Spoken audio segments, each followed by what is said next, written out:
ക്രൂശുമരണത്തിലൂടെ അവിടെ ഞങ്ങൾക്ക് നൽകുന്ന വീണ്ടെടുപ്പിന്റെ അനുഭവത്തിനായി നന്ദിയോടുകൂടെ സ്തോത്രം ചെയ്യുന്നു. കർത്താവെ, ഈ വർഷത്തെ വിശുദ്ധവാരത്തിന്റെ ഈ ചൊവ്വാഴ്ച ദിവസം വൈകുന്നേര സമയം ഞങ്ങളുടെ ഭവനങ്ങളിലായിരുന്നു കർത്താവിനെ ആരാധിക്കുന്നു. യേശു കർത്താവെ, അവിടുത്തെ ജീവിതത്തിന്റെ ഈ ലോക ജീവിതത്തിൽ അവസാന നാളുകളിൽ സംഭവിച്ച വസ്തുതകളെ ഞങ്ങൾക്ക് ധ്യാനിക്കുവാൻ അവിടെ ഞങ്ങൾക്ക് നൽകുന്ന അവസരത്തിനായി സ്തോത്രം. കർത്താവെ, ഈ ദിവസത്തെ ആരാധനയിലൂടെയും വചന പഠനത്തിലൂടെയും ഞങ്ങളുടെ ജീവിതത്തിൽ ദൈവസ്നേഹം കൊണ്ട് നിറയാനും ഞങ്ങളുടെ ജീവിതത്തിൽ ദൈവത്തിനോട് ജീവിക്കുവാനുള്ള തീരുമാനം കൈക്കൊള്ളുവാനും സഹായിക്കണമേ. കർത്താവെ, ഈ ആരാധന വീക്ഷിക്കുന്ന എല്ലാവരെയും അനുഗ്രഹിക്കണമേ. എല്ലാ കുടുംബങ്ങളെയും കർത്താവെ അവിടെ നിന്ന് അനുഗ്രഹിക്കണമേ എന്ന് പ്രാർത്ഥിക്കുന്നു. എല്ലാ മഹത്വം അവിടുന്ന് സ്വീകരിക്കണമേ. യേശു ക്രിസ്തുവിൻ നാമത്തിൽ പ്രാർത്ഥന നൽകണമേ. ആമേൻ. നമ്മുടെ പാഠപുസ്തകത്തില് 362 പാട്ട് പാടാം. രക്ഷിതാവിനെ കാണുക പാപി, നിന്റെ പേർക്കല്ലയോ ക്രൂശിന്മേൽ തൂങ്ങുന്നു.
ഇന്നത്തേക്കുള്ള തിരുവചന വേദഭാഗം വിശുദ്ധ മത്തായിയുടെ സുവിശേഷം 22-ാം അധ്യായം 34 മുതൽ 40 വരെയുള്ള വാക്യങ്ങൾ.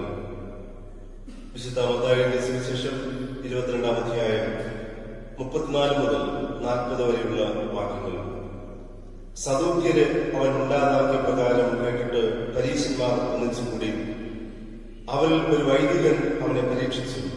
ഗുരു, ന്യായപ്രമാണത്തിൽ ഏത് കൽപ്പന വലിയത് എന്ന് ചോദിച്ചു. യേശു അവനോട്, നിന്റെ ദൈവമായ കർത്താവിനെ നീ പൂർണ്ണ ഹൃദയത്തോടും പൂർണ്ണ ആത്മാവോടും പൂർണ്ണ മനസ്സോടും കൂടെ സ്നേഹിക്കണം. ഇതാകുന്ന വലിയതും ഒന്നാമത്തേതുമായ കൽപ്പന. രണ്ടാമത്തേത് അതിനോട് സമം, കൂട്ടുകാരനെ നിന്നെപ്പോലെ തന്നെ സ്നേഹിക്കണം. ഈ 2 കൽപ്പനകളിൽ സകലനായ പ്രമാണവും പ്രവാചകന്മാരും അടങ്ങിയിരിക്കുന്നു എന്ന് പറഞ്ഞു. ഇന്ന് വിശുദ്ധ വാരത്തിലെ ചൊവ്വാഴ്ചയാണ്. യെരുശലേം ദേവാലയത്തിലേക്ക് പ്രവേശിച്ച യേശു ദേവാലയത്തിലെ കച്ചവടത്തെ ഇല്ലാതാക്കി. ഇത് യേശുവിനെ എത്രയും പെട്ടെന്ന് നശിപ്പിക്കണമെന്നുള്ള ചിന്ത മതനേതൃത്വത്തിന് ഉണ്ടാക്കുന്നതിന് കാരണമായി തീർന്നു. തുടർന്നുള്ള ദിവസങ്ങളിൽ യേശു ദേവാലയത്തിൽ വെച്ച് ജനത്തെ പഠിപ്പിച്ചു. ഉപമകളിലൂടെയാണ് യേശു അവരെ പഠിപ്പിച്ചത്. ഈ ഉപമകൾ യഹൂദന്മാർക്ക് എതിരായിരുന്നു. തിരഞ്ഞെടുക്കപ്പെട്ടവർ എന്ന് അഹങ്കരിച്ചിരുന്നവരാണ് യഹൂദന്മാർ. എന്നാൽ തിരഞ്ഞെടുക്കപ്പെട്ടിരുന്ന യഹൂദന്മാർ മാത്രമല്ല, അവർ അവഗണിച്ചിരുന്ന യഹൂദന്മാരല്ലാത്ത വിജാതീയരും ദൈവരാജ്യത്തിന്റെ അവകാശത്തിൽ ഉൾപ്പെടുമെന്ന സന്ദേശമാണ് യേശു ഉപമകളിലൂടെ നൽകിയത്. അതിന് ഒരു ഉദാഹരണമാണ്, ഒരു രാജാവ് തന്റെ മകന് വേണ്ടി കല്യാണസദ്യ ഒരുക്കി. പ്രധാനപ്പെട്ട വ്യക്തികളെ വിരുന്നിന് വേണ്ടി ക്ഷണിച്ചിരുന്നു. എന്നാൽ സമയമായപ്പോൾ ഈ ക്ഷണിച്ചിരുന്ന വ്യക്തികൾ ആരും തന്നെ വിരുന്നിന് വേണ്ടി വന്നില്ല. അപ്പോൾ വഴിയരികിൽ നിന്നൊക്കെ അർഹതയില്ലാത്തവരെ ആ രാജാവ് തന്റെ മകന്റെ കല്യാണത്തിന്റെ വിരുന്നുശാലയിലേക്ക് കൊണ്ടുവന്നു. യേശു ഇത് സൂചിപ്പിച്ചത് തിരഞ്ഞെടുക്കപ്പെട്ട യഹൂദന്മാർക്ക് ദൈവരാജ്യത്തിൽ അവകാശം ലഭിക്കുകയില്ല എന്ന സൂചനയാണ് ഈ ഉപമയിലൂടെ നൽകിയത്. ഇപ്രകാരമുള്ള വാക്കുകൾ ശ്രമിച്ച അത് മനസ്സിലാക്കിയ യഹൂദന്മാർക്ക് യേശുവിനോടുള്ള വൈരാഗ്യവും ദേഷ്യവും വർദ്ധിച്ചു. ഈ ഒരു പ്രത്യേക സാഹചര്യത്തിലാണ് പരീശന്മാരും ശാസ്ത്രിമാരും സദൂക്യരും പുരോഹിതരും ഉൾപ്പെടുന്ന നേതൃത്വം ചിന്തിച്ചത് യേശുവിനെ വാക്കിൽ കുടുക്കി, അതായത് യേശുവിനോട് ചില ചോദ്യങ്ങൾ ചോദിച്ചിട്ട് യേശു അതിനുവേണ്ടി പറയുന്ന മറുപടികളിൽ എന്തെങ്കിലും പോരായ്മകൾ ചൂണ്ടിക്കാണിച്ച് യേശുവിനെ വധിക്കണം എന്ന ഒരു തീരുമാനം അവര് എടുത്തത്. അങ്ങനെ ഉള്ള ഗൂഢാലോചനയുടെ ഫലമായിട്ട് 4 ചോദ്യങ്ങളാണ് യേശുവിന്റെ അടുക്കൽ വന്ന് അവർ ചോദിക്കുന്നത്. ഈ 4 ചോദ്യങ്ങൾക്കും യേശു ഉചിതമായ ഉത്തരം പറഞ്ഞു. അവർക്ക് ആ ചോദ്യങ്ങളുടെ മറുപടിയുടെ അടിസ്ഥാനത്തിൽ യേശുവിനെ കുറ്റവിധിക്കാനായിട്ട് സാധിച്ചില്ല. അവരെല്ലാവരും നിരാശരായിട്ട് മടങ്ങി. ഈ 4 ചോദ്യങ്ങളിൽ യേശു നൽകുന്ന മറുപടികളിലൂടെ നമുക്ക് വ്യക്തമായ ചില ആത്മീക ദർശനങ്ങളാണ് യേശു നമുക്ക് നൽകുന്നത്. ഒന്നാമതായിട്ട് വിശുദ്ധ മത്തായിയുടെ സുവിശേഷം 21-ാം അധ്യായം 23-ാമത്തെ വാക്യം. അവൻ ദേവാലയത്തിൽ ചെന്ന് ഉപദേശിക്കുമ്പോൾ മഹാപുരോഹിതന്മാരും ജനത്തിന്റെ മൂപ്പന്മാരും അവന്റെ അടുക്കൽ വന്നു, നീ എന്ത് അധികാരം കൊണ്ട് ഇത് ചെയ്യുന്നു? ഈ അധികാരം നിനക്ക് തന്നതാർ എന്ന് ചോദിച്ചു. മഹാപുരോഹിതന്മാർ, ജനത്തിന്റെ മൂപ്പന്മാർ എന്നിവരാണ് ഈ ചോദ്യം യേശുവിനോട് ചോദിക്കുന്നത്. യേശു അവരോട് തിരികെ മറ്റൊരു ചോദ്യം ചോദിച്ചു. തനിക്ക് മുന്നോടിയായിട്ട് വന്ന യോഹന്നാന്റെ സ്നാനം എവിടെ നിന്നോ? സ്വർഗത്തിൽ നിന്നോ മനുഷ്യരിൽ നിന്നോ? അവർ തമ്മിൽ കൂടി ആലോചിച്ചു. സ്വർഗത്തിൽ നിന്ന് എന്ന് പറഞ്ഞാൽ പിന്നെ നിങ്ങൾ അവനെ വിശ്വസിക്കാത്തത് എന്ത് എന്ന് അവൻ നമ്മോട് ചോദിക്കും. മനുഷ്യരിൽ നിന്ന് എന്ന് പറഞ്ഞാലും നാം പുരുഷാർത്ഥം ഭയപ്പെടുന്നു. എല്ലാവരും യോഹന്നാനെ പ്രവാചകനെന്നല്ലോ എണ്ണുന്നത് എന്ന് പറഞ്ഞു. അങ്ങനെ അവർ യേശുവിനോട് ഞങ്ങൾക്ക് അറിഞ്ഞുകൂടാ എന്ന് ഉത്തരം പറഞ്ഞു. അവൻ അവരോട് പറഞ്ഞത്, എന്നാൽ ഞാൻ ഇത് എന്ത് അധികാരം കൊണ്ട് ചെയ്യുന്നു എന്ന് ഞാനും നിങ്ങളോട് പറയുന്നില്ല എന്ന് പറഞ്ഞു. അപ്പോൾ അവർ പ്രതീക്ഷിക്കാത്ത ഒരു മറുപടിയാണ് യേശുവിൽ നിന്ന് അവർക്ക് ലഭിച്ചത്. അവരും നിരാശരായിട്ട് പോവുകയാണ്. യേശുവിന്റെ അധികാരത്തെക്കുറിച്ചും നമ്മുടെ ഈ ലോക ജീവിതത്തിൽ അധികാരത്തെക്കുറിച്ച് നമ്മൾ എങ്ങനെ മനസ്സിലാക്കണമെന്നും ഇതിനോട് ബന്ധപ്പെട്ട് നമ്മൾ മനസ്സിലാക്കുക. യേശുവിന്റെ ജീവിതത്തിൽ നമ്മൾ കാണുന്നത് എല്ലാം അധികാരത്തോടുകൂടെയാണ് യേശു ചെയ്തത്. യേശുവിന്റെ വാക്കുകളെ കുറിച്ച് വേദപുസ്തകം പഠിപ്പിക്കുന്നത് യേശുവിന്റെ വാക്കുകൾ അധികാരമുള്ള വാക്കുകളായിരുന്നു. കാരണം യേശു സംസാരിച്ചതെല്ലാം സത്യമാണ്. സത്യത്തിന് സാക്ഷ്യം നിൽക്കുവാൻ വന്ന സത്യമായ യേശു സംസാരിച്ചതെല്ലാം യാഥാർത്ഥ്യവും സത്യവുമായതുകൊണ്ട് യേശുവിന്റെ വാക്കുകൾ അധികാരമുള്ളതായിരുന്നു. അതിനൊരു ശക്തി ഉണ്ടായിരുന്നു. പ്രകൃതി ശക്തികളുടെ മേൽ യേശുവിന് അധികാരമുണ്ടായിരുന്നു. അതിന്റെ ഉദാഹരണം നാം വേദപുസ്തകത്തിൽ വായിക്കുന്നത്, പടകിൽ യാത്ര ചെയ്ത ശിഷ്യന്മാരോടൊപ്പം യേശു പടകിൽ ഉണ്ടായിരുന്നു. യേശു ഉറക്കത്തിലായിരുന്നു. പടക് മുങ്ങുന്ന സമയത്ത് ശിഷ്യന്മാർ നിലവിളിച്ചു. യേശു എഴുന്നേറ്റ് കാറ്റിനെയും കടലിനെയും ശാസിച്ചു. പ്രകൃതി പോലും യേശുവിനെ അനുസരിക്കുന്നത് കണ്ട് ശിഷ്യന്മാര് അതിശയപ്പെട്ടു. അതിന് കാരണം യേശു സ്രഷ്ടാവാണ്. കർത്താവ് പ്രപഞ്ചത്തിലെ എല്ലാറ്റിന്റെയും നിയന്ത്രിതാവും സൃഷ്ടികർത്താവുമാണ്. അതുകൊണ്ട് യേശുവിന് പ്രകൃതി ശക്തികളുടെ മേൽ അധികാരമുണ്ട്. യേശുവിന് പിശാചുക്കളുടെ മേൽ അധികാരമുണ്ട്. പൈശാചിക ശക്തികൾ പ്രവേശിച്ചിരുന്ന വ്യക്തികൾ യേശുവിന്റെ അടുക്കൽ വന്നപ്പോൾ യേശുവിനെ കണ്ട് നിലവിളിക്കുന്നത് എങ്ങനെയാണ്? ദൈവപുത്ര, ഞങ്ങൾക്കും നിനക്കും തമ്മിൽ എന്താണ്? ഞങ്ങളെ ദണ്ഡിപ്പിക്കുന്നതിനാണ് നീ ഞങ്ങളുടെ അടുക്കൽ വന്നതെന്ന് പറഞ്ഞ് ഭൂതഗ്രസ്തർ നിലവിളിക്കുകയാണ്. എല്ലാ അന്ധകാര ശക്തികളുടെ മേലും അതിനെയൊക്കെ നിയന്ത്രിക്കാനായിട്ടുള്ള അധികാരം, അതിനെയൊക്കെ ഇല്ലായ്മ ചെയ്യുവാനുള്ള അധികാരം, ശക്തി യേശുവിന് ഉണ്ട്. യേശു എന്ന നാമത്തിൽ എല്ലാ മുഴങ്കാലും മടങ്ങും. സർലോകരുടെയും ഭൂലോകരുടെയും മുഴങ്കാലുകൾ മടങ്ങത്തക്ക അധികാരം യേശുവിനുണ്ട്. ഫിലിപ്പിയ ലേഖനം 2-ാം അധ്യായം 9-10 വാക്യങ്ങൾ.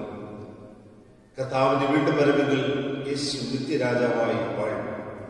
യേശു തന്നെ ശിഷ്യന്മാരോട് പറയുന്നത് മത്തായിയുടെ സുവിശേഷം 28-ാം അധ്യായം 18-ാമത്തെ വാക്യത്തിൽ, സ്വർഗത്തിലും ഭൂമിയിലും സകല അധികാരവും യേശുവിന് നൽകപ്പെട്ടിരിക്കുന്നു എന്നാണ് പറയുന്നത്. ഇത് ശിഷ്യന്മാർക്ക് ആ അധികാരം നൽകിയാണ് യേശു അയക്കുന്നത്. എന്നാൽ ഇപ്രകാരമുള്ള എല്ലാറ്റിന്മേലും അധികാരമുണ്ടായിരുന്ന യേശു ഈ ലോക ജീവിതത്തിൽ അധികാരത്തെ കുറിച്ച് എന്താണ് പഠിപ്പിക്കുന്നത്? ഈ ലോകത്തിൽ ഏറ്റവും അധികം തെറ്റിദ്ധാരണ ഉളവാക്കുന്ന ഒരു പദമാണ് അധികാരം. അധികാരം എന്ന് പറയുന്നത് പലരും ചിന്തിക്കുന്നത് തങ്ങളോടൊപ്പമുള്ളവരെ അടിമയാക്കി അനുസരിപ്പിക്കാനായിട്ടുള്ള, തങ്ങളുടെ ഇഷ്ടം വേറൊരാളെ കൊണ്ട് ചെയ്യിപ്പിക്കാനായിട്ടുള്ള ഒരു വാക്കാണ് അധികാരമെന്ന് പലരും ചിന്തിക്കാറുണ്ട്. എന്നാൽ വേദപുസ്തകം അങ്ങനെയുള്ള ഒരു നിർവചനമല്ല അധികാരത്തിന് നൽകിയിരിക്കുന്നത്. വേദപുസ്തകം പഠിപ്പിക്കുന്നത് യേശു തന്റെ ശിഷ്യന്മാരോട് സംശയം തീർക്കുന്ന ഇപ്രകാരമാണ്. 1-2 ഉദാഹരണങ്ങളുണ്ട്. ഒരിക്കൽ ശിഷ്യന്മാർ ചോദിച്ചു, സ്വർഗരാജ്യത്തിന് ആരാണ് വലിയവൻ? ആരാണ് അധികാരമുള്ളവൻ? അപ്പോൾ യേശു ഒരു ശിശുവിനെ നോക്കിയിട്ട് പറഞ്ഞു, നിങ്ങൾ തിരിഞ്ഞ് ഈ ശിശുക്കളെ പോലെ ആയി വരുന്നില്ല എങ്കിൽ നിങ്ങൾക്ക് സ്വർഗരാജ്യത്തിൽ പ്രവേശിക്കാനായിട്ട് സാധിക്കുകയില്ല. കർത്താവ് അതിനോട് ചേർന്ന് പറയുന്നത് എന്താണ്? തന്നെത്താൻ ഉയർത്തുന്നവനെല്ലാം താഴ്ത്തപ്പെടുന്നു, തന്നെത്താൻ താഴ്ത്തുന്നവനെല്ലാം സ്വർഗത്തിൽ ഉയർത്തപ്പെടും, സ്വർഗത്തിൽ വലിയവനാകും. പിന്നെ വീണ്ടും ശിഷ്യന്മാരുടെ മനസ്സിൽ വീണ്ടും ഒരു ചിന്തയുണ്ടായി, ആരാണ് വലിയവൻ? അപ്പോൾ മർക്കോസിന്റെ സുവിശേഷം 10-ാം അധ്യായം 42-ാമത്തെ വാക്യത്തിൽ പറയുന്നത്, ജാതികളിലാണ് അധികാരമുള്ളത്, കർത്തൃത്വമുള്ളത് ജാതികൾ തമ്മിലാണ്. ജാതികളിൽ അധിപതികളായവർ തമ്മിൽ കർത്തൃത്വം നടത്തും. നിങ്ങളിൽ അങ്ങനെ അരുത്. നിങ്ങളിൽ ഉണ്ടാകേണ്ടുന്നത് അധികാരമല്ല, ശുശ്രൂഷയാണ്. നിങ്ങളിൽ ഒന്നാമനാകുവാൻ ഇച്ഛിക്കുന്നവൻ എല്ലാവർക്കും ദാസനാകണം. അപ്പോൾ യേശുക്രിസ്തുവിനെ ആരാധിക്കുന്ന വ്യക്തികളിൽ അധികാരമല്ല ഉണ്ടാകേണ്ടുന്നത്, ദാസ്യത്വം അഥവാ ശുശ്രൂഷയാണ് ഉണ്ടാകേണ്ടുന്നത്. യേശു എല്ലാ അധികാരവും ഉണ്ടായിരുന്നിട്ടും ഒരു ദാസനായി ജീവിച്ചു. പെസഹാ ദിവസം തന്റെ ശിഷ്യന്മാരുടെ കാലുകൾ കഴുകി അത്രത്തോളം ഒരു അടിമ ചെയ്യുന്ന ജോലി യേശു ചെയ്തു. ലാളിത്യവും എളിമയുമാണ് ജീവിതത്തെ മഹത്വമാക്കി മാറ്റുന്നത്. എബ്രഹാം ലിങ്കൺ അമേരിക്കൻ പ്രസിഡന്റായിരുന്ന സമയത്ത് അദ്ദേഹം ഒരു ദിവസം തന്റെ ഷൂ പോളിഷ് ചെയ്തുകൊണ്ടിരിക്കുകയായിരുന്നു. അദ്ദേഹത്തെ കാണാനായിട്ട് ഒരു വ്യക്തി വന്നു. വളരെ ആശ്ചര്യത്തോടെ ചോദിച്ചു, താങ്കളാണോ താങ്കളുടെ ഷൂസ് പോളിഷ് ചെയ്യുന്നത്? അപ്പോൾ ചിരിച്ചുകൊണ്ട് എബ്രഹാം പറഞ്ഞു, ഞാനല്ലാതെ ഈ കാര്യം മറ്റാരാണ് ചെയ്യേണ്ടുന്നത്? അധികാരസ്ഥാനത്തിരുന്ന ഒരു വ്യക്തിയാണെങ്കിലും തനിക്ക് ആവശ്യമായ ചെറിയ കാര്യങ്ങൾ പോലും അദ്ദേഹമാണ് ചെയ്തത്.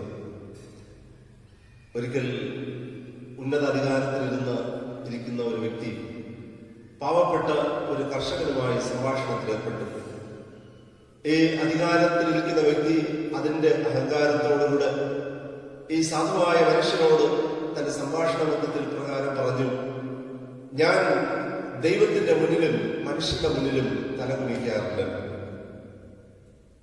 അപ്പോൾ സാധുവായ കർഷകൻ വയലിലേക്ക് ചൂണ്ടിക്കാണിച്ചിട്ട് പറഞ്ഞു, അങ്ങോട്ട് നോക്കണം പ്രിയ സാറേ, അവിടെ ചില നെൽച്ചെടികളെല്ലാം ഇങ്ങനെ നിവർന്നു നിൽക്കുന്നുണ്ട്, അത് നിങ്ങൾ കാണുന്നുണ്ടല്ലോ.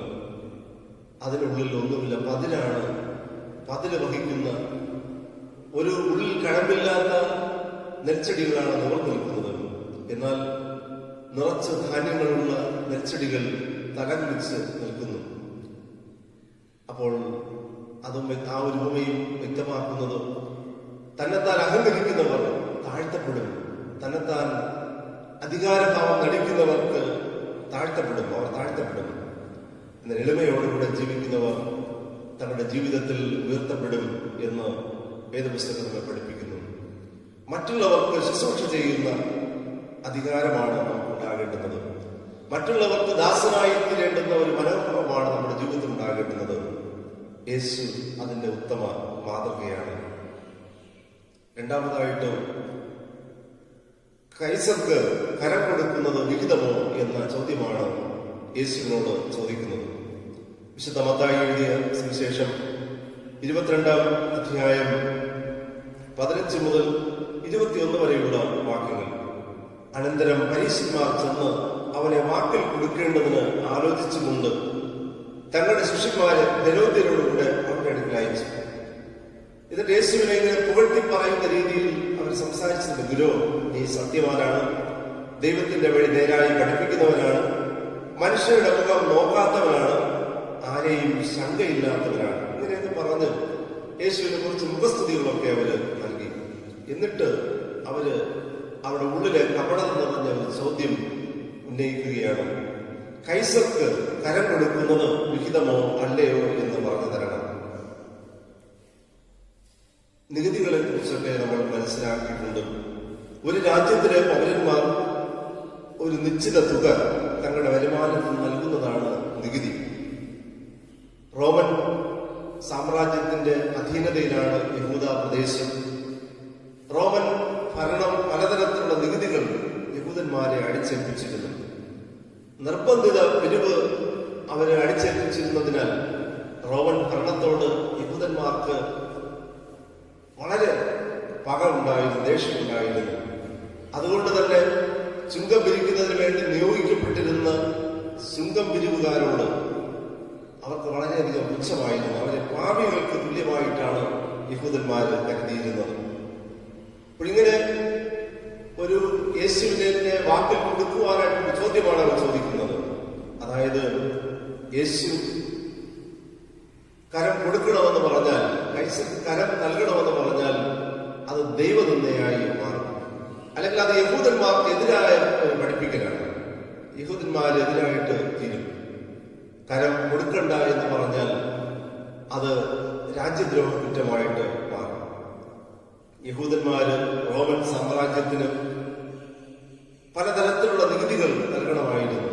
ഇതൊക്കെ വളരെ ദേഷ്യത്തോടുകൂടെയാണ് അവർ നൽകിയിരുന്നത്. ഇങ്ങനെ ഒരു പ്രതിസന്ധി നിറഞ്ഞ ഉളവാക്കുന്ന ഒരു ചോദ്യമാണ് യേശുവിനോട് അവർ ചോദിക്കുന്നത്. അപ്പോൾ യേശു അതിന്റെ മറുപടിയായിട്ട് പറയുന്നത് പ്രകാരമാണ്. അവരോട് പറഞ്ഞു, കരത്തിലുള്ള നാണയം കാണിപ്പിൻ എന്ന് പറഞ്ഞു. അവർ അവന്റെ അടുക്കൽ ഒരു വെള്ളിക്കാശ് കൊണ്ടുവന്നവർ അവനവരോട്, ഈ സെരുവും മേലെടുത്തും ആരുടേത് എന്ന് ചോദിച്ചതിന് കൈസരുടേത് എന്ന് പറഞ്ഞു. എന്നാൽ കൈസർക്കുള്ളത് കൈസർക്കും ദൈവത്തിനുള്ള ദൈവത്തിന് കൊടുപ്പിൻ എന്ന് പറഞ്ഞു. അപ്പോൾ അന്നത്തെ ഒരു രീതി അനുസരിച്ച് ഒരു ചക്രവർത്തി അധികാരമേൽക്കുമ്പോൾ അതുവരെയും നിലവിലുണ്ടായിരുന്ന നാണയത്തുട്ടുകളൊക്കെ പിൻവലിച്ചതിന് ശേഷം പുതിയ നാണയങ്ങൾ അച്ചടിച്ചിറക്കും, പ്രിന്റ് ചെയ്തിറക്കും. അതിൽ ആ രാജാവിന്റെ പേരും അധികാരത്തിന്റെ മേലെഴുത്തും അദ്ദേഹത്തിന്റെ സ്വരൂപവും ഉണ്ടായിരിക്കും. അപ്പോൾ തന്നെ ഒന്ന് പുകഴ്ത്തി കാണിക്കുന്നതിന് വേണ്ടിയാണ് ഈ നാണയങ്ങൾ അവരുടെ ചിത്രം വെച്ച് അവരിങ്ങനെ ഇറക്കുന്നത്. അപ്പോൾ യേശുവിന്റെ കയ്യിലുണ്ടായിരുന്ന നാണയത്തിൽ കൈസറുടെ ചിത്രമാണ് അതിൽ പ്രിന്റ് ചെയ്തിരുന്നത്. എന്നാൽ ഈ നാണയം ദേവാലയത്തിൽ അർപ്പിക്കാനായിട്ട് അനുവാദമില്ല. ദേവാലയത്തിൽ അർപ്പിക്കുന്നതിന് പ്രത്യേക നാണയം യഹൂദ ദേവാലയത്തിൽ അവർ നിർമ്മിച്ച് നൽകിയിരുന്നു. അപ്പോൾ പരീശന്മാർ യേശുവിനെ കാണിച്ചത് റോമൻ ചക്രവർത്തിയുടെ നാണയമാണ്. അപ്പോൾ യേശു അവരോട് പറയുന്ന മറുപടി ഇതാണ്, എന്നാൽ കൈസർക്കുള്ളത് കൈസർക്കും ദൈവത്തിനുള്ളത് ദൈവത്തിന് കൊടുപ്പിൻ എന്ന് അവൻ അവരോട് പറഞ്ഞു. കരം കൊടുക്കണമെന്നോ കൊടുക്കണ്ട എന്നോ പറഞ്ഞില്ല. ഈ ലോകത്തിലെ ദൈവങ്ങൾ നാം അനുസരിക്കണം, എന്നാൽ നാം അതോടൊപ്പം തന്നെ സ്വർഗീയ പൗരന്മാരാണ് എന്നും നമുക്ക് ഒരു ഉറപ്പുണ്ടാകണം. ഈ ലോകത്തിലെ രാജ്യത്തിലെ നിയമങ്ങൾ നമ്മൾ അനുസരിച്ച് ജീവിക്കുന്നതോടൊപ്പം തന്നെ രാജാതിരാജാവായ യേശുവിന്റെ രാജ്യത്തിലെ പൗരന്മാരും കർത്താവിന്റെ വചനങ്ങൾ അനുസരിക്കണമെന്നും ദൈവം നമ്മെ ഓർമ്മപ്പെടുത്തുന്നുണ്ട്. യേശുവിനെ കാണിച്ച ആ നാണയം യേശു പരിശോധിച്ചപ്പോൾ തന്റെ അടുക്കൽ ചോദ്യം ചോദിച്ച് തന്നെ വാക്കിൽ കൊടുക്കുവാൻ വന്ന വ്യക്തികളുടെ കയ്യിലുള്ളത് ഈ ലോകത്തിലെ ചക്രവർത്തിക്ക് നൽകാനായിട്ടുള്ള നാണയം മാത്രമേ ഉള്ളൂ. ദൈവത്തിന് നൽകാനായിട്ട് അവരുടെ കയ്യിൽ യാതൊന്നും യേശു കണ്ടില്ല. നമ്മുടെ ജീവിതത്തിൽ ഈ കഷ്ടാനുഭവാരത്തിലെ ചൊവ്വാഴ്ച ദിവസം യേശു നമ്മെ നോക്കി ചോദിക്കുന്നതാണ്, നിങ്ങളുടെ കയ്യിൽ ദൈവത്തിന് നൽകാൻ എന്താണ് ഉള്ളത്? കർത്താവ് നമ്മെ പ്രത്യേകമായിട്ട് ഓർമ്മപ്പെടുത്തുന്നുണ്ട്. പുഴുവും തുരുമ്പും കെടുക്കുന്ന ഈ ഭൂമിയിൽ നിങ്ങളുടെ നിക്ഷേപം സ്വരൂപിക്കരുത്. പുഴുവും തുരുമ്പും കെടുക്കാതെയും കള്ളന്മാർ തുരന്ന് മോഷ്ടിക്കാതെയും ഇരിക്കുന്ന സ്വർഗത്തിൽ നിങ്ങളുടെ നിക്ഷേപം സ്വരൂപിച്ചുകൊള്ളും. അപ്പോൾ സ്വർഗത്തിലെ നിക്ഷേപത്തിന് വേണ്ടി എന്താണ് ഇന്ന് നമ്മുടെ കയ്യിലുള്ളത്? യേശുവിന് ആവശ്യം നമ്മുടെ കയ്യിലെ നാണയത്തുട്ടുകളല്ല. യേശുവിന് ആവശ്യം നമ്മുടെ ജീവിതമാണ്. നമ്മുടെ ജീവിതമാണ് കർത്താവിന് ആവശ്യം. നമ്മുടെ ജീവിതം കൊണ്ട് ദൈവത്തെ ആരാധിക്കണം. കാൽവരി കുരിശിൽ വെച്ച് യേശു 7 മൊഴികൾ പറഞ്ഞു. അവസാനം യേശു പറയുന്നതാണ്, എന്റെ ആത്മാവിനെ ഞാൻ നിന്റെ കരങ്ങളിൽ സമർപ്പിക്കുന്നു എന്ന് ദൈവത്തോട്, പിതാവിനോട് യേശു പറയുകയാണ്. അതിന്റെ അർത്ഥം ഇതാണ്, ഞാൻ ദൈവത്തിന്റെ വകയാണ്, ദൈവത്തിന്റെ അടുക്കൽ ഞാനിതാ എത്തിച്ചേരുന്നു. ഈ ഒരു ഉറപ്പാണ്, ഈ ഒരു വിശ്വാസമാണ് നമ്മുടെ ജീവിതത്തിൽ ഉണ്ടാകേണ്ടുന്നത്. ദൈവത്തിന് വേണ്ടി ഞാൻ എന്റെ ജീവിതം മാറ്റിവെക്കുന്നു. മൂന്നാമത്തെ ചോദ്യം മരണാനന്തര ജീവിതത്തെ കുറിച്ചാണ്. വിശുദ്ധ മത്തായി എഴുതിയ സുവിശേഷം 22-ാം അധ്യായം 23 മുതൽ 33 വരെയുള്ള വാക്യങ്ങളാണ് അത് രേഖപ്പെടുത്തിയിരിക്കുന്നത്. യഹൂദരിൽ പല വിഭാഗങ്ങളുമുണ്ട്. പരീശന്മാരുണ്ട്, ശാസ്ത്രിമാരുണ്ട്, സദൂക്യരെന്ന് പറയുന്നവരുണ്ട്, പുരോഹിതന്മാരുണ്ട്. അപ്പോൾ അതിൽ യഹൂദ വിഭാഗത്തിൽ ഒരു പ്രബല വിഭാഗമാണ് സദൂക്യർ. മറ്റ് വിഭാഗമായ പരീശന്മാരും ശാസ്ത്രിമാരും ചില വ്യത്യാസങ്ങൾ ഈ സദൂക്യർക്കുണ്ടായിരുന്നു. പരീശന്മാരും ശാസ്ത്രിമാരും മരണാനന്തര ജീവിതത്തിൽ വിശ്വസിച്ചിരുന്നു.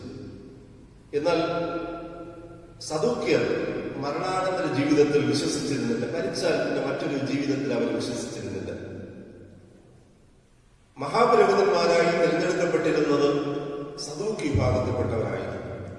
അപ്പോൾ പലപ്പോഴും മരണാനന്തര ജീവിതത്തെ കുറിച്ചുള്ള തർക്കങ്ങളിൽ ഈ പരീശന്മാരും ശാസ്ത്രിമാരും സദൂക്യരുമായിട്ട് ഈ തർക്കങ്ങളിൽ ഏർപ്പെടുമായിരുന്നു. അപ്പോൾ അവർ തമ്മിലുള്ള ഒരു തർക്കത്തിന്റെ അടുക്കലേക്ക്, അതിന്റെ നടുവിലേക്ക് യേശുവിനെ അവർ ഈ ചോദ്യത്തിലൂടെ കൊണ്ടുവരികയാണ്. പുള്ളികളുടെ ചോദ്യം പഴയ നിയമത്തിലെ ആവർത്തന പുസ്തകം 25-ാം അധ്യായം 5 മുതൽ 11 വരെ എഴുതിയിരിക്കുന്ന ഒരു പ്രത്യേക ആചാരത്തെ ആസ്പദമാക്കിയാണ്. ദേവര വിവാഹം എന്നറിയപ്പെടുന്ന ഒരു ആചാരത്തെ അടിസ്ഥാനപ്പെടുത്തി പരിഹാസ രൂപയുടെയാണ് യേശുവിനോട് ഒരു ചോദ്യം ചോദിക്കുന്നത് സദൂക്യർ. ആ ചോദ്യം ഇതാണ്: ഒരു വീട്ടിൽ 7 സഹോദരന്മാരുണ്ടായിരുന്നു. മൂത്ത മകൻ വിവാഹം കഴിച്ചു, മക്കളില്ലാതെ മരിച്ചു. അപ്പോൾ ആ സഹോദരന്റെ ഭാര്യയെ രണ്ടാമത്തെ സഹോദരൻ വിവാഹം കഴിച്ചു. അപ്പോൾ ഇങ്ങനെ വിവാഹം കഴിക്കാനായിട്ടുള്ള ഒരു നിർദ്ദേശം ആവർത്തന പുസ്തകത്തിലുണ്ട്. അങ്ങനെ 7 സഹോദരന്മാരും മക്കളില്ലാതെ മരിച്ചു. 7 പേർക്കും ഈ സ്ത്രീ ഭാര്യയായി തീർന്നു. ഈ സദൂക്യർ യേശുവിനോട് ചോദിക്കുകയാണ്, പുനരുത്ഥാനത്തിൽ, മരണാനന്തര ജീവിതത്തിൽ ഈ സ്ത്രീ ആരുടെ ഭാര്യയായി തീരും? അപ്പോൾ നമ്മുടെ ജീവിതത്തിൽ ഇനി ഈ ലോക ജീവിതത്തിന് ശേഷം നമ്മുടെ ഈ ലോക ബന്ധങ്ങൾ എങ്ങനെയാണ്, നമ്മുടെ ശരീരം എന്തായിത്തീരും, ഇങ്ങനെയൊക്കെയുള്ള അതിനെയാണ് ഈ ചോദ്യത്തിലൂടെ അവർ ഉന്നയിക്കുന്നത്. യേശു വളരെ വ്യക്തമായിട്ട് പറയുന്നു. മത്തായി സുവിശേഷത്തിൽ 22-ാം അധ്യായം 29-30 വാക്യങ്ങൾ യേശുവിനോട് ചോദിക്കുന്നത്, നിങ്ങൾ തിരുവെഴുത്തുകളെയും ദൈവശക്തിയെയും അറിയായി കൊണ്ട് തെറ്റിപ്പോകുന്നു. നിങ്ങൾക്ക് വചനം അറിയില്ല. പുനരുത്ഥാനത്തിൽ അവർ വിവാഹം കഴിക്കുന്നില്ല, വിവാഹത്തിന് കൊടുക്കപ്പെടുന്നതുമില്ല, സ്വർഗത്തിലെ ദൂതന്മാരെ പോലെ അത്രേ ആകുന്നു. മരിച്ചവരുടെ പുനരുത്ഥാനത്തെ കുറിച്ചോ ദൈവം മരണിച്ചെത്തിയിരിക്കുന്നത് വായിച്ചിട്ടില്ലയോ? എന്നിട്ട് യേശു പറയുന്നത്, ദൈവം മരിച്ചവരുടെ ദൈവമല്ല, ജീവനുള്ളവരുടെ ദൈവമത്രേ. അപ്പോൾ ദൈവം മരിച്ചവരുടെ ദൈവമല്ല, ജീവനുള്ളവരുടെ ദൈവമത്രേ. അതായത് ബന്ധങ്ങളെല്ലാം ഈ ലോകത്തോടുകൂടെ അവസാനിക്കും. കൊരിന്ത്യ ലേഖനം 1 കൊരിന്ത്യർ 15-ാം അധ്യായത്തിൽ നമ്മൾ വായിക്കുന്നത് പോലെ, പഠിക്കുന്നത് പോലെ, ക്രിസ്തുവിനെ പ്രതീക്ഷിച്ചിരിക്കുന്നവരുടെ ജീവിതം, അവരുടെ ശരീരം തേജസ്കരിക്കപ്പെട്ട ഒരു ശരീരം പ്രാപിച്ച് യേശുവിന്റെ സന്നിധിയിലേക്ക് എടുക്കപ്പെടും. ദൈവം മരിച്ചവരുടെ ദൈവമല്ല, ജീവനുള്ളവരുടെ ദൈവമാണ്. ഈ ലോകത്തിന്റെ ചിന്തകളോടുകൂടെ, ഈ ലോകത്തിന്റെ പ്രവർത്തനങ്ങളോടുകൂടെ, ഈ ലോകത്തിലെ ബന്ധങ്ങളോടുകൂടെ ഒരു മനുഷ്യന് സ്വർഗരാജ്യത്തിൽ ജീവിക്കാനായിട്ട് സാധിക്കില്ല. അതെല്ലാം ഈ ലോകത്തോടുകൂടെ അവസാനിക്കും. ഒരു തേജസ്സിന്റെ അനുഭവമാണ് പുനരുത്ഥാനത്തിൽ ഉണ്ടാകുന്നത് എന്ന് യേശു പഠിപ്പിച്ചു. അവർ യേശുവിന്റെ ഉപദേശത്തിൽ വിശ്വസിച്ച് അവർ വിസ്മയിച്ച് ഉണ്ടാതെ പോയി. 4-ാമത് യേശുവിന്റെ മുന്നിൽ അവർ ഉന്നയിക്കുന്ന ചോദ്യം മത്തായി സുവിശേഷം 22-ാം അധ്യായം 34 മുതൽ 40 വരെയുള്ള വാക്യങ്ങൾ. അപ്പോൾ സദൂക്യരാണ് തൊട്ട് മുന്നിലെ ചോദ്യം ചോദിച്ചത്. അതിനുശേഷം പരീശന്മാര് പറഞ്ഞു. പരീശ വിഭാഗത്തിലെ ഒരു വൈദികൻ വന്നിട്ട് യേശുവിനെ പരീക്ഷിച്ചു. ഗുരു, ന്യായപ്രമാണത്തിൽ ഏത് കൽപ്പന വലിയത് എന്ന് ചോദിച്ചു. അപ്പോൾ ഇതൊരു ആ കാലഘട്ടത്തിൽ തർക്കങ്ങൾക്ക് കാരണമായി തീരുന്ന ഒരു ചോദ്യമായിരുന്നു. ഏത് കൽപ്പനയാണ് ഏറ്റവും വലുത്? ഓരോ ഗുരുക്കന്മാരും പഴയ നിയമത്തെ അടിസ്ഥാനപ്പെടുത്തി പലതരത്തിലാണ് ഈ നിയമങ്ങളെ കുറിച്ച് പഠിപ്പിച്ചിരുന്നത്. 614 നിയമങ്ങൾ, 614 കൽപ്പനകൾ പഴയ നിയമത്തിലുള്ളതായിട്ട് അവർ കണക്കാക്കിയിരുന്നു. അപ്പോൾ ഈ കൽപ്പനകളൊക്കെ നിന്ന് സംഗ്രഹിച്ച് ശിഷ്യന്മാരെ പഠിപ്പിക്കുക എന്ന് പറയുന്നത് ഏറ്റവും നല്ല ഗുരുവിന്റെ ഒരു ലക്ഷണമാണ്. യേശു ഈ കൽപ്പനകളെല്ലാം വെറും 2ആയിട്ട് സംഗ്രഹിച്ചു. ആവർത്തന പുസ്തകം 6-ാം അധ്യായം 5-ാമത്തെ വാക്യം, ദൈവത്തെ പൂർണ്ണ ഹൃദയത്തോടും പൂർണ്ണ മനസ്സോടും പൂർണ്ണ ശക്തിയോടും കൂടെ സ്നേഹിക്കണം. സൃഷ്ടാവായ ദൈവത്തെ ആശ്രയിക്കണം, ദൈവത്തെ അറിയണം. നിന്നെ സ്നേഹിക്കുന്ന ദൈവത്തെ നീയും സ്നേഹിക്കണം. നിന്നെ വീണ്ടെടുത്ത ദൈവത്തെ നീ പൂർണ്ണ മനസ്സോടെ സ്നേഹിക്കണം. ഈ വാക്യം യഹൂദന്മാരുടെ വിശ്വാസ പ്രമാണമാണ്. ക്ഷേമ എന്ന പേരിലാണ് ഈ വാക്യം അറിയപ്പെടുന്നത്. അതോടൊപ്പം തന്നെ മറ്റൊരു വാക്യം കൂടെ യേശു കൂട്ടിച്ചേർത്തും പ്രധാന കൽപ്പന ഏതാണ് എന്ന ചോദ്യത്തിന് വേണ്ടി ലേവ്യ പുസ്തകം 19-ാം അധ്യായം 18-ാമത്തെ വാക്യം, കൂട്ടുകാരനെ നിന്നെ പോലെ തന്നെ സ്നേഹിക്കണം. അപ്പോൾ ദൈവത്തെ സ്നേഹിച്ചാൽ മാത്രം പോരാ. ദൈവത്തെ സ്നേഹിക്കുന്നതിൽ നിന്ന് മനുഷ്യൻ ചെയ്യുന്നത് പല ആചാരാനുഷ്ഠാനങ്ങൾ ചെയ്യുകയാണ്. എന്നാൽ യേശു പറഞ്ഞത് അത് മാത്രം പോരാ. അല്ലെങ്കിൽ അത് മാത്രമല്ല, ദൈവത്തെ സ്നേഹിക്കുന്നതിന്റെ അടയാളം. ദൈവത്തെ സ്നേഹിക്കുന്നവൻ കൂട്ടുകാരനെയും സ്നേഹിക്കണം. ദൈവസ്നേഹം നാം അറിഞ്ഞവരാണ്. ദൈവത്തിന്റെ സ്നേഹം കാൽവരി ക്രൂശിലൂടെ നമ്മൾ അറിഞ്ഞിരിക്കുന്നു. അത് മറ്റുള്ളവരോടുള്ള ബന്ധത്തിൽ നമ്മൾ പ്രാവർത്തികമാണ്. മറ്റുള്ളവരെയും നമ്മൾ സ്നേഹിക്കണം. യോഹന്നാൻ എഴുതിയ 1-ാം ലേഖനത്തിലൊക്കെ നമ്മൾ വായിക്കുന്നത് ഇങ്ങനെയാണ്: ദൈവത്തെ സ്നേഹിക്കുന്നു എന്ന് പറയുകയും സഹോദരനെ പകയ്ക്കുകയും ചെയ്യുന്നവൻ കള്ളനാകുന്നു. അപ്പോൾ ദൈവത്തെ സ്നേഹിക്കണം, മറ്റുള്ളവരെയും കൂട്ടുകാരനെയും സ്നേഹിക്കണം. ഈ രണ്ട് കൽപ്പനകളിൽ സകല ന്യായപ്രമാണവും പ്രവാചകന്മാരും അടങ്ങിയിരിക്കുന്നു എന്ന് യേശു പറഞ്ഞു.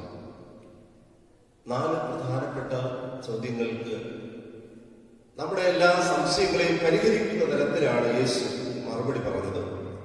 യേശുവിനെ പരീക്ഷിക്കുന്നതിന് വേണ്ടിയാണ് ചോദ്യങ്ങൾ ഉന്നയിക്കപ്പെട്ടതെങ്കിലും എല്ലാ ദൈവമക്കൾക്കും ഈ ചോദ്യങ്ങൾക്കുള്ള മറുപടി നമ്മുടെ സംശയങ്ങൾ പരിഹരിക്കുന്നതിന് പര്യാപ്തമായിട്ട് മാറി. യേശുവിന് വാക്കിൽ കൊടുക്കാനായിട്ട് അവർക്ക് സാധിച്ചില്ല. എന്നാൽ യേശു പറഞ്ഞ വാക്കുകളൊന്നും അവർ അംഗീകരിച്ചില്ല. അവര് കൂടുതൽ തീവ്രതയോടെ യേശുവിനെ വധിക്കാനായിട്ട് ഗൂഢാലോചനകളിൽ മുഴുകി എന്ന് നമ്മൾ വായിക്കുന്നു. 4 കാര്യങ്ങൾക്ക് ഈ ദിവസം നമ്മുടെ ജീവിതത്തിൽ വ്യക്തത ഉണ്ടാകണം. 1, അധികാരമെന്നാൽ എന്താണ്? അത് ദാസ്യത്വത്തിന്റെ അടയാളമാണ് അധികാരം. 2, നികുതിയെക്കുറിച്ചുള്ള നമ്മുടെ കാഴ്ചപ്പാടുകൾ. കർത്താവ് പറയുന്നു, ദൈവത്തിന് നൽകാനായിട്ടുള്ള ഒരു നിക്ഷേപം എല്ലായ്പ്പോഴും നമ്മുടെ ജീവിതത്തിൽ ഉണ്ടാകണം. 3, മരണാനന്തര ജീവിതം. തേജസ്കരിക്കപ്പെട്ട ഒരു ശരീരം പ്രാപിച്ച് ദൈവത്തിന്റെ സന്നിധിയിൽ നാം എത്തിച്ചേരുമെന്നുള്ള ഉറപ്പ് നമുക്ക് ഉണ്ടാകണം. 4, കൽപ്പനകളുടെ സംഗ്രഹം എല്ലായ്പ്പോഴും നമ്മുടെ ജീവിതത്തിൽ നമ്മൾ പ്രാവർത്തികമാകണം. ദൈവത്തെ അനുസരിക്കണം, ദൈവത്തെ സ്നേഹിക്കണം. അതോടൊപ്പം തന്നെ ഈ ലോകത്തിലെ സകല മനുഷ്യരെയും നമ്മൾ സ്നേഹിക്കണം. ഈ 4 കാര്യങ്ങൾക്ക് വ്യക്തത ഉണ്ടായാൽ നമുക്ക് ആത്മാവിലും സത്യത്തിലും ദൈവത്തെ ആരാധിക്കുവാൻ നമുക്ക് സാധിക്കും. ഈ ലോകത്തിൽ ദൈവമക്കളായി ജീവിക്കാനായിട്ട് നമുക്ക് സാധിക്കും. ദൈവം എല്ലാവരെയും അനുഗ്രഹിക്കട്ടെ. ആമേൻ. നമുക്ക് പ്രാർത്ഥിക്കാം. കാരുണ്യവാനായ ഞങ്ങളുടെ ദൈവമേ, കഷ്ടാനുഭവ വാരത്തിലെ വിശുദ്ധ വാരത്തിലെ ചൊവ്വാഴ്ച ദിനത്തിനായി സ്തോത്രം. കർത്താവെ, ഈ ദിവസം ഞങ്ങൾക്ക് ഞങ്ങളുടെ ഭവനങ്ങളിലായിരുന്നു വചനം ധ്യാനിപ്പാൻ, അങ്ങേ ആരാധിക്കുവാൻ ലഭിച്ച അവസരത്തിനായി നന്ദിയോടുകൂടെ സ്തോത്രം ചെയ്യുന്നു. ജീവിതത്തിന്റെ ഭാരങ്ങളുണ്ട് കർത്താവ്, ക്ലേശങ്ങളുണ്ട്. ദൈവമേ, അവയുടെ മധ്യത്തിൽ അവിടെ ഞങ്ങളെ ആശ്വസിപ്പിക്കണമേ, കണ്ണുനീരുകളെ തുടയ്ക്കണമേ, രോഗങ്ങൾക്ക് അവിടുന്ന് സൗഖ്യം നൽകണമേ എന്ന് പ്രാർത്ഥിക്കുന്നു. ഞങ്ങൾ ഇന്ന് പഠിച്ചതായ 4 കാര്യങ്ങളെ കുറിച്ചുള്ള വ്യക്തമായ ബോധ്യത്തോടുകൂടെ ഞങ്ങളുടെ ജീവിതം തുടരുവാൻ സഹായിക്കണമേ. എല്ലാ കുടുംബങ്ങളെയും സമൃദ്ധമായിട്ട് അനുഗ്രഹിക്കും, അവിടുത്തെ ശാശ്വതമായ പുണ്യങ്ങളിൽ വഹിക്കുകയും ചെയ്യണമേ.